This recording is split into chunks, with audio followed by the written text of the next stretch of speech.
은밀한 나만의 행복 두 번째. 마태복음 6장 1절에서 4절 말씀. 전편에 이어서 계속됩니다.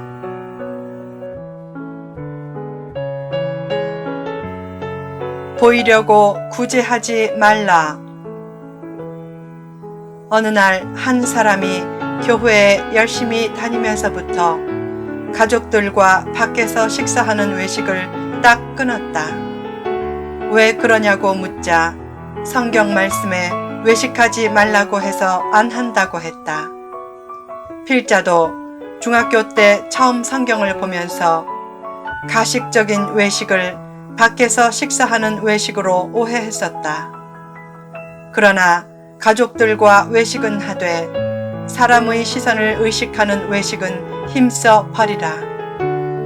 어떤 사람은 교회에서 좋은 일은 도맡아 하고도 이름은 힘써 감춘다. 진실한 성품이다.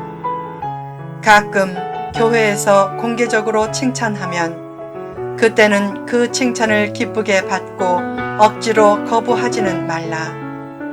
칭찬할 때 왜 내 이름을 냈느냐고 따지는 것은 나는 이름을 밝히지 않는 사람이다란 것으로 인정받으려는 또 다른 외식이다.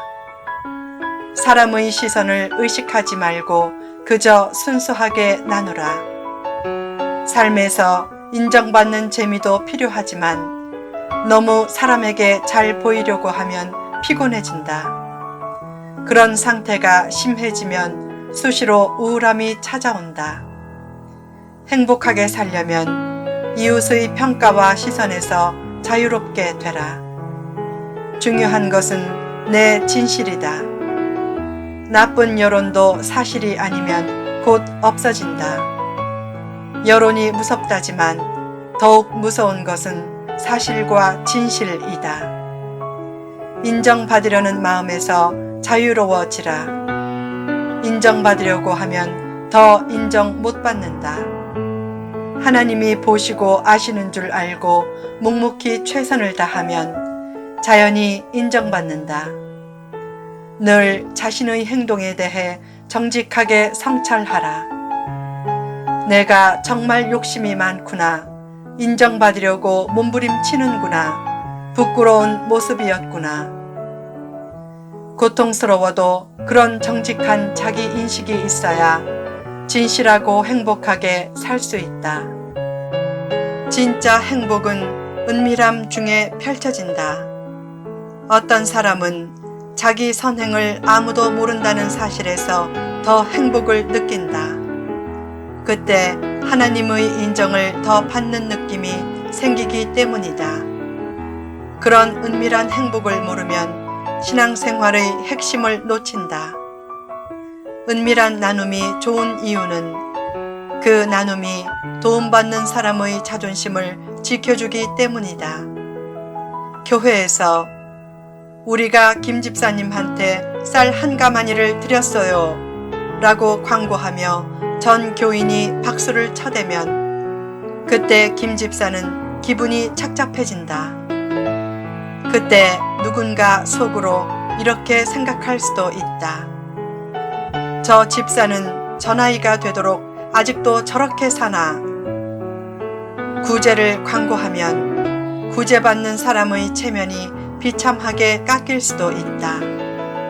먹을 것 조금 주고 남을 그렇게 비참하게 만들면 안 된다. 어떤 교회는 우리가 돕는 교회라고 하면서 주보에 도와주는 교회의 이름과 목회자의 이름을 쭉 싣는다. 그것이 자기 교인들에게는 좋은 일을 한다는 자긍심을 주지만 그 명단에 속한 목사와 그 교회의 자존심을 배려하는 모습은 아니다. 자칫 잘못하면 도움받는 교회와 목사가 실패한 교회와 목사란 이미지가 생기면서 이름이 크게 깎일 수 있다. 물론 선교사의 경우는 이름이 밝혀져도 괜찮다. 선교사는 실패해서 도움받는 것이 아니라 남이 가기 싫어하는 최전방에 파송되어 선교 사명을 이행하는 고마운 존재이기 때문이다. 그래도 내가 이만큼 선교했다는 지나친 광고는 삼가라. 나눌 때 남의 영혼과 자존심도 생각해 주어야 그 나눔이 아름답게 된다. 나눔을 자기를 축하하는 삶의 표현이 아닌 자기를 망각하는 삶의 표현이 되게 하라. 은밀하게 나눌 때 주는 사람과 받는 사람 모두가 마음이 깨끗해지고 따뜻해진다.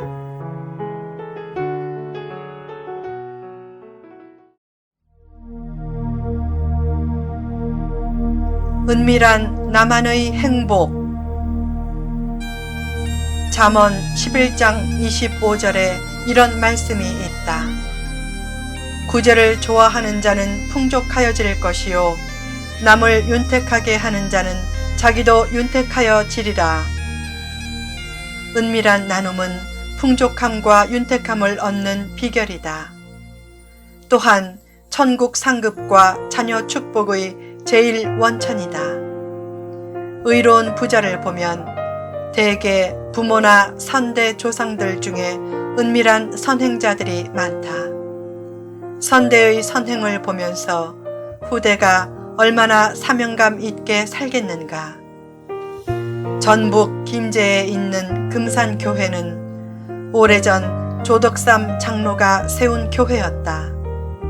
조 장로는 경상도 출신인 이자익 목사를 모시고 교회를 남도의 큰 민족교회로 키워냈다.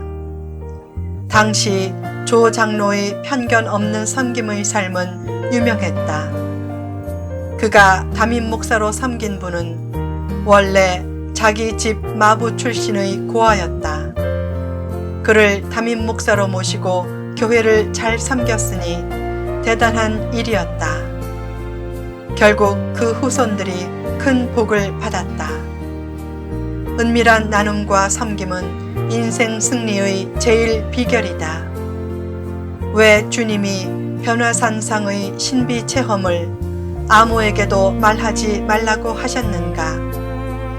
신비로운 영상을 마음속에 혼자서 고이 품고 살 때 고난도 쉽게 극복할 수 있고 참된 행복도 누릴 수 있기 때문이다. 그런 신비한 영상과 기억을 가지고 은밀한 나만의 행복을 만끽하며 살라. 남의 인정을 받으려고 선행을 드러내면 은밀한 나만의 행복은 사라져 버리고 행복의 질은 급속히 저하되고 마음의 평안과 치유의 은혜도 사라진다. 옛날에 한 성자가 있었다. 남들은 다 성자라고 해도 정작 자신은 스스로를 보통 사람으로 여겼다. 그런데 신기하게도 그가 가는 곳마다 놀라운 치유의 역사가 나타났다. 그 이유가 있었다. 어느 날 한 천사가 그에게 찾아와 한 가지 소원을 꼭 들어주고 싶다고 해서 그가 사양하다가 마침내 말했다. 좋은 일이 저를 통해 많이 이루어지게 하되 저 자신은 모르게 해주세요. 그때부터 그의 그림자가 닿는 사람마다 치유를 체험했지만 정작 자신은 그 사실을 전혀 알지 못했다. 좋은 일을 하고도 그 일을 잊어버리는 마음이 귀한 마음이다. 은밀한 나눔의 최고수. 은밀한 나눔의 최고수가 되는 꿈을 가지고 복 받는 자로 끝나지 말고 복의 근원이 되어 많은 사람에게 복을 나눠주라. 그런 복된 삶을 위해 사치를 멀리하고 자기를 위해서는 조금 적게 사용하며 더 나누려고 하라. 여행이나 취미 활동 예산을 세울 때는 선교와 나눔을 위한 예산도 꼭 포함해 세우라. 자녀들이 팔순잔치를 준비해 줄 때 1,000만 원을 예산으로 잡았다면 이렇게 권면하라. 얘들아, 900만 원만 쓰고 100만 원은 선교와 나눔을 위해 쓰고 싶구나. 감동이 더 생기면 이렇게 권면하라.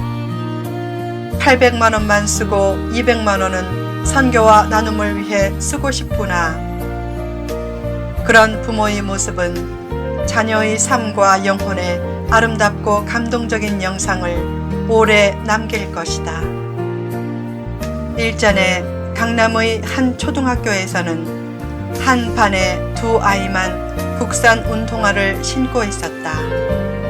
운동화는 국산품이 세계 최고인데 아이의 길을 살린다고 두 부모가 외제 운동화를 사주자 다른 부모도 따라서 사준 것이다. 그때는 자녀에게 이렇게 말해주라.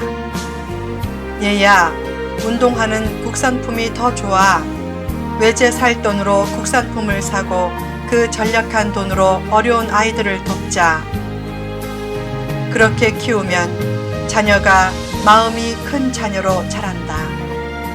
과장하고 사치를 부리면 돋보이기보다는 오히려 불성실하게 보인다. 영국의 헨리 4세 때 백성들이 너무 사치에 빠지자 왕이 담화를 발표했다. 국민 여러분, 사치하지 말고 검소하게 삽시다. 그리고 그 말 뒤에 한 줄을 더 집어넣었다. 단 음녀와 사기꾼은 예외입니다. 곧 사치 풍조가 사라졌다. 내실이 있으면 구태여 과장이 필요 없기에 진짜 부자는 오히려 검소하게 사는 경우가 많다. 짧은 인생을 살면서 너무 챙기려고만 하지 말고 나눔의 큰 뜻을 품고 나누라. 그러면 상상을 초월한 유익이 많다. 나눔의 꿈과 비전이 있고 나눌 마음과 대상이 있는 것이 행복이다. 나눔의 비전을 가지고 일하면 마음이 들뜨고 행복해진다. 언젠가 자신이 훌륭한 나눔의 통로가 될 것이란 즐거운 상상 때문이다. 최선을 다해 인물의 꿈을 이룬 후 남이 하려고 하지 않는 꾸준 일을 하면서 은밀하게 성공의 열매를 나누는 삶처럼 행복한 삶은 없다.